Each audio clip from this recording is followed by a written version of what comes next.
You will hear a number of different recordings, and you will have to answer questions on what you hear. There will be time for you to read the instructions and questions, and you will have a chance to check your work. All the recordings will be played once only. The test is in 4 sections. At the end of the test, you will be given 10 minutes to transfer your answers to an answer sheet. Now turn to Section 1. Section 1. You will hear a telephone conversation between a representative of an Internet provider service and a man who wants to get a new password. First, you have some time to look at questions 1 to 7.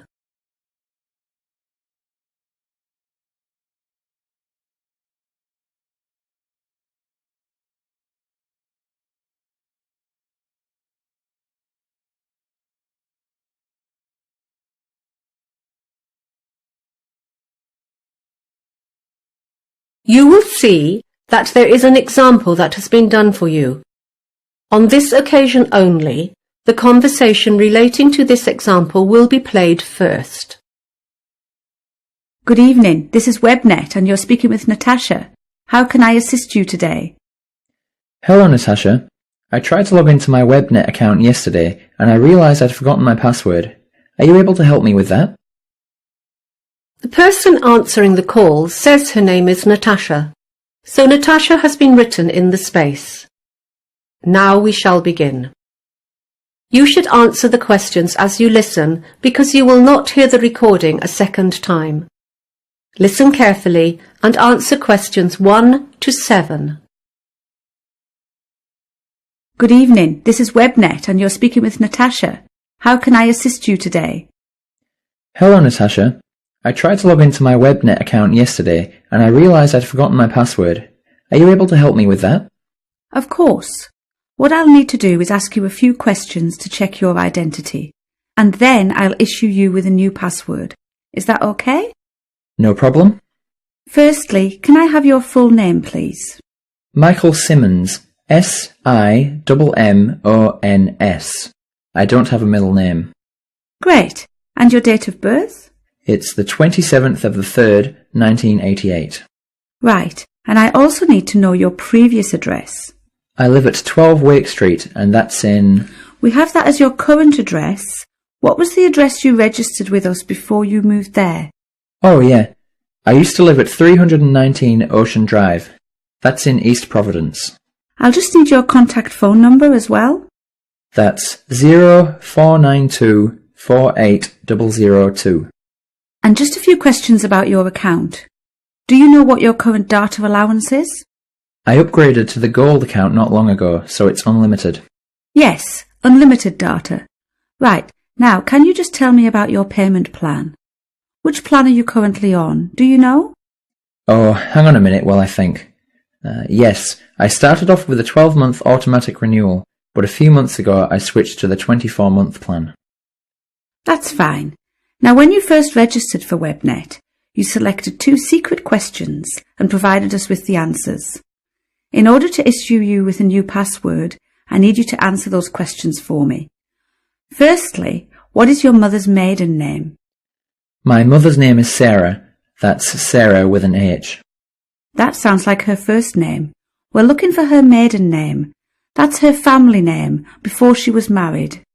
Oh, sorry, I misheard. It's, White. White as in the colour? Yes, that's right. Now, the other question you chose to answer, what was your first pet? The first pet I ever had? Yes. It was actually a goldfish. That's what it says on your file. OK, that's all done for you, Mr. Simmons. I've sent you a generic password, which should arrive in your email box within a few minutes. I'll just make a note of the date, 30th of June. When you log in, I suggest you go to the Members Details section on the website and change it to something you're going to remember. Wonderful, thanks. Before you hear the rest of the conversation, you have some time to look at questions 8 to 10.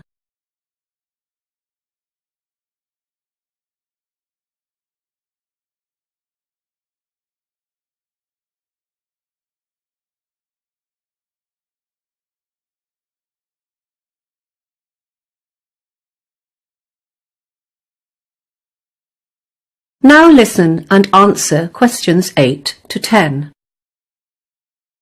Is there anything else I can help you with today? Yeah, there are a few things. I've been having some connection issues recently. I think the problem is with the cable that connects the modem to the computer. Do you supply those? You need a new cable. Not a problem. I'll arrange for that to be sent off tomorrow. Thanks. Also, I'm currently signed up for 3 of your services: home phone, mobile and broadband. I use the internet a lot, on my computer and on my mobile, but to be honest, I never use the home phone and I don't see why I should keep paying for that plan. Would you like me to cancel that home phone for you? Yes, please, if you wouldn't mind. Done. Is there anything else? Yes, just one last thing. Do you offer any antivirus products? Yes, we have one which offers full protection against viruses, spam and identity theft, which is useful if you're doing any online banking and that kind of thing. It's called the Security Pack. Sounds perfect. Sign me up for one of those, please. And we've got another one. It's called the Parenting Pack. It prevents your children from accessing harmful websites and downloading things they shouldn't. I'm not so worried about that anymore. Both my children are adults and have left home. So, just the security pack, thanks. That's everything. That is the end of section 1. You now have half a minute to check your answers.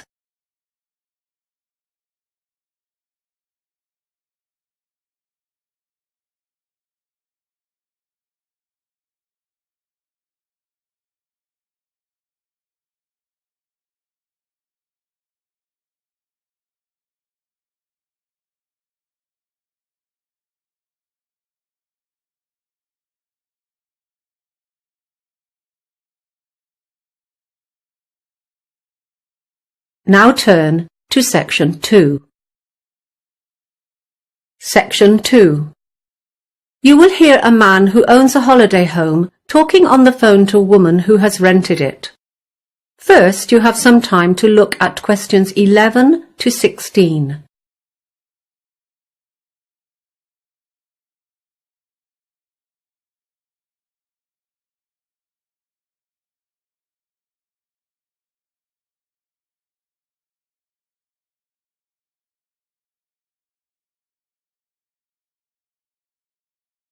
Now listen carefully and answer questions 11 to 16. Hello, Ron Smith speaking. Hi, this is Kayla Lawton. I signed up with the Holiday House agency to rent your beach house, but the agent isn't available today and I have a problem. I can't remember what she said about the alarm system. Oh, it's quite simple, really. The main thing to remember is to enter by the back door, which leads into the kitchen, because that is where the alarm is situated, right next to the light switch, just beside the door. If you go through the front door into the living room, it will take you longer to reach the alarm, and you only have a few seconds to deactivate it. The code is 3498. Okay, I've got that. The agent will have given you the back and front door keys, but there are other keys that you may need for the garage, the laundry, and the little garden shed. You'll find them hanging on a hook inside the cupboard in the hallway, next to the hot water cupboard. The laundry room is outside, next to the garage. It should be kept locked, so please remember to return the key to the hook when you've done your washing. The last tenant lost it somewhere in the garden, and I had to have the lock replaced. There should be some laundry detergent for the washing machine next to the dishwashing liquid under the kitchen sink. Oh, now, about the linen. The sheets are already on the beds, and there are lots of towels at the house too. Of course, you'll want to enjoy that lovely, safe swimming beach as much as possible. You'll find a pile of beach towels in a basket on the washing machine. Feel free to take these to the beach with you. We have lots of them, and they're pretty old, so it doesn't matter if they get a bit dirty or sandy. There are other newer towels for use in the bathroom only. These are in the hot water cupboard on the shelf up above the cylinder. Please don't take these ones down to the beach. What else? Oh yes, I should tell you that the electricity supply is generally reliable, but sometimes there are power surges which make a few light bulbs blow. If that happens, don't worry. There are spare light bulbs in a shoebox on the chest of drawers in the bedroom. That reminds me, the main power supply is switched off at the mains box, which is above the front door. The first thing to do when you arrive is to pull down the large lever. It's clearly labelled mains switch. You don't need to touch any of the other switches. Thank you. Anything else? Before you hear the rest of the conversation, you have some time to look at questions 17 to 20.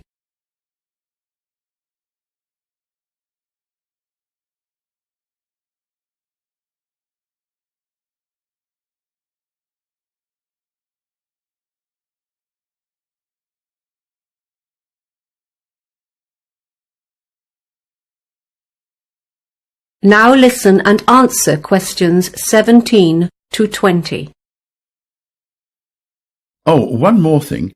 Something that might interest you is a folder of local information. You know the sort of thing. Interesting places to visit, opening hours for the shops and services in the town, plus a little map of local walks. It's on top of the TV along with the remote control. Parking in the town is usually really easy, except for weekends, when the place is swamped with tourists, so I would recommend doing your shopping on weekdays. Oh, one thing though, if you want to combine a shopping expedition with a visit to the Early History Museum, you should know that it's not open on Mondays. There are lots of good places to eat in town too.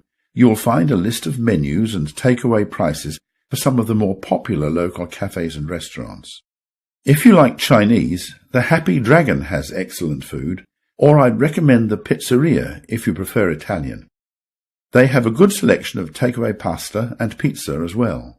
The Happy Dragon is a firm favourite with the locals, though. Both restaurants deliver free of charge, but note the phone numbers have changed since the menus were printed. Phone 3231190 for pizza and 3239911 for Chinese. You won't be disappointed. Thanks a lot. I'll do that. That is the end of section 2. You now have half a minute to check your answers.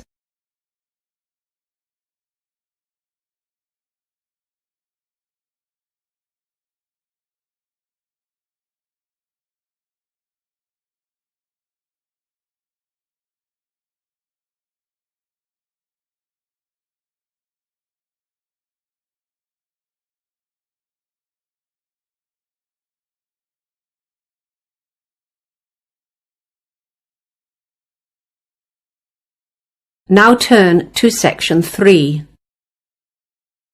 Section 3. You will hear a college professor and a postgraduate student, Diana, discussing her recent internship experience. First, you have some time to look at questions 21 to 25.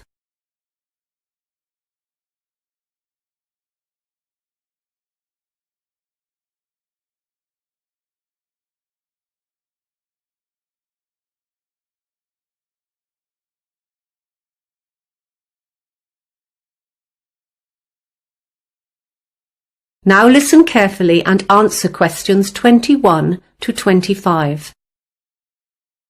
Thanks for coming in today to discuss your internship experience. Completing some sort of work experience, like an internship, is a core part of our master's program, and we want to make sure students are able to make the most of it. That's fine. So, as I understand, you were offered an internship by Gregory Associates, is that correct? Actually, I got offers from a few companies, but Gregory Associates was the only one I seriously considered. Was there any reason for that? Yeah, they didn't offer the best conditions. Some of the other companies were offering to cover transportation and other living costs, that kind of thing. But I knew Gregory Associates was a widely recognized leader in the industry, and that was the big factor for me. And were you happy with your choice? Well, yes and no. Mixed feelings? Yeah, I mean, don't get me wrong. Everyone in the office was great. They didn't talk down to me, and they were always happy to assist if I wasn't sure about something. Was it the work, then? Some students do find internships a little tedious and boring. It's not that it was boring. I was doing new things every day, and I loved that. They really kept me on my toes. It's just that I'm studying economics, you know? But most of the projects I was assigned to involved more administrative stuff. It just wasn't relevant to what I've been studying. I'm sorry to hear that. I'll make a note of it. Let's talk about the good things. What did you particularly enjoy about the experience? Well, as an intern, the managers do tend to keep you at arm's length. They just don't trust you enough to let you take on a lot of responsibility for the big projects. That's understandable. Yes, but in a way, I liked that, because I got to stand back and watch and get a real sense of how a company like that runs on a day-to-day basis. And that was the highlight for me. Well, that's great to hear. How did you find managing the internship alongside your study commitments? Well, because my internship was over the summer break, that wasn't an issue for me at all. Okay. What would you say was the biggest struggle then? In the beginning, I might have said the hours. Those 6 a.m. starts were tough. But I quickly got used to that. In retrospect, the biggest difficulty was getting by on such a tight budget. As I wasn't earning anything, the whole experience really drained my savings account. Yeah, that can be tough. And my last question, what was the outcome of this internship for you? Some of our students are lucky enough to get offers of employment before finishing. At first, I was hoping I would be one of them. In the end, I wasn't, but I'm happy about that now. Why is that? Well, over the course of the internship, I ended up reconsidering whether this industry is really for me after all. I'm going to finish my degree, because I'm only a semester away from graduation now, but then after that, I've decided to pursue a different line of work. Well, I do hope you're successful with that. Before you hear the rest of the conversation, you have some time to look at questions 26 to 30.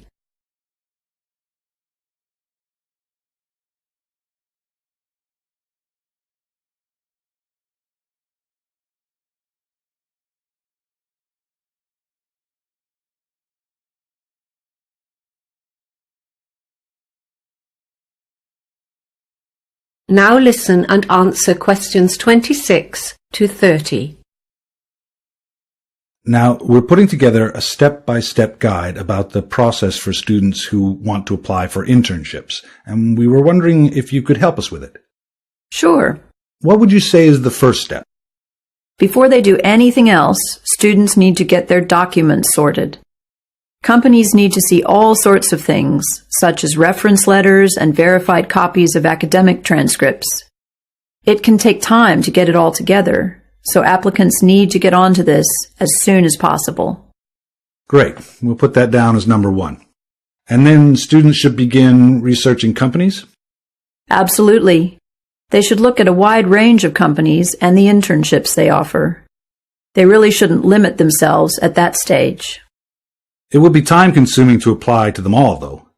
Yeah, so I think they need to weed out those positions they are not qualified for, or that don't meet their own needs and interests, and then put together a short list consisting only of those positions that are a good match. And then? Well, the next part is the applications, of course. I think the big mistake here is that some students just send the same cover letter and the same CV to each company, when in reality, every position is a little bit different. They really need to alter their applications so that they refer to the individual needs of each position. I'll make a note of that. And should students follow up on their applications? I think so. It's best to call each company. An email is too easy to ignore or delete. And not too soon either. A week after the applications have been submitted is probably ideal. So if they get an interview, what's next? Obviously, they need to prepare. For me, this included all sorts of things, like practicing my body language in front of the mirror and researching common interview questions online. Any tips for the interview itself? Most students are so obsessed with having the right answers, but I think the most important thing is actually to ask questions. It shows the employer that you are genuinely interested in their company and in the position. That's really helpful advice. Thanks for coming by today. No problem. That is the end of section 3. You now have half a minute to check your answers.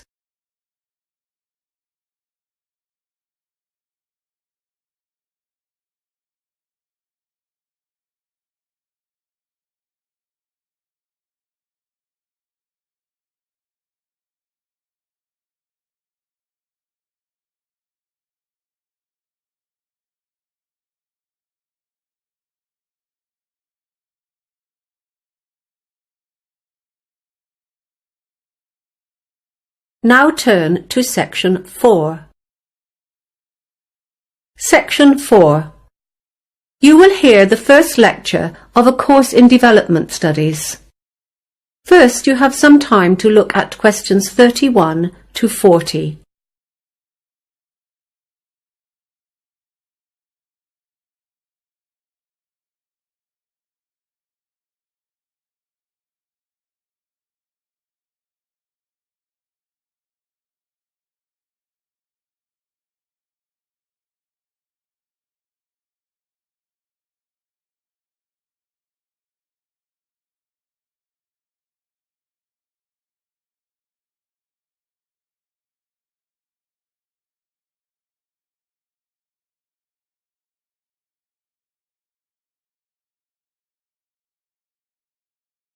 Now listen carefully and answer questions 31 to 40. Good morning, everyone, and welcome to your first lecture in Development Studies. Development Studies as a discipline can be boiled down to a couple of core objectives. Basically, we are trying to understand how it is that societies experience particular kinds of change and how they progress as they develop. We're also trying to go beyond that, however, and work out how different sorts of actions can facilitate or even encourage these changes to happen. To achieve these objectives, there are two key approaches that underpin development studies. Firstly, there's a theoretical approach, which is all about the how of change. With theory, we can explore some of the big questions. What kind of change should we aspire to, and how can this be achieved? But we don't just talk. We've also got to apply some of this thinking. So, through the applied approach, we're looking at specific policies and trying to understand how they can most effectively be put into place. Although we try not to limit ourselves, we do focus on a few key areas. Due to our location, for example, the Asia-Pacific region is an important area of research for us. At the moment, we're doing a lot of work on urbanization, and there are two elements to this. One is employment, as urbanization leads to major employment problems, and the other is housing. With so many people moving to cities, many of them struggle to find a place to live. Other issues of particular interest to our staff are migration and, of course, trade. So, what will you be able to do with the degree in development studies? Well, firstly, you'll develop a full working knowledge of all aspects of development. You'll also learn how to gather data. We include sessions on how to gather statistics, but we mostly focus on textual data. That is, policy briefings, research reports, and so on. Once you've done your research, you need to know what it all means. After all, there's not much point in collecting a whole lot of data if you don't know whether it's significant or not. So we're going to teach you how to critically evaluate your findings. And finally, teamwork is a big part of development work. Your major piece of research work for this class is done in groups of 4. So you're going to learn how to cooperate as a team in order to plan and conduct this research assignment. I want to move on now to give you a brief overview of how development studies has evolved as a discipline since it was first established. The first thing to note is that, unlike other subjects such as mathematics or philosophy, development studies is very young. It began taking shape as a formal discipline only in the 1950s. At that stage, economic concerns were at the forefront of nearly all research efforts. researchers assumed that development in general could be measured by indicators such as gross domestic product, GDP, or unemployment levels. In the 1970s, a new set of scholars took charge. These researchers, informed by the social movements of the 1960s, brought a new set of issues to the table. At that time, development studies grew increasingly critical of established practices and the assumptions that lay behind those practices. Questions were raised in three areas: the role of power in creating policy, the importance of environmentally sustainable change, and problems with inequalities in terms of gender. From the 1980s onwards, the economy staged a comeback as a centerpiece of development practice. A key factor here was the reduced significance of national governments due to a number of market-led reforms in many countries around the world. In contrast to the 1950s, however, researchers have recently shown a heightened interest in smaller-scale economic projects. One significant innovation here is the idea of making tiny loans, sometimes only a few dollars, to help women in particular to start up a small business. And that brings us to today. So let's finish now by talking about... That is the end of section 4. You now have half a minute to check your answers.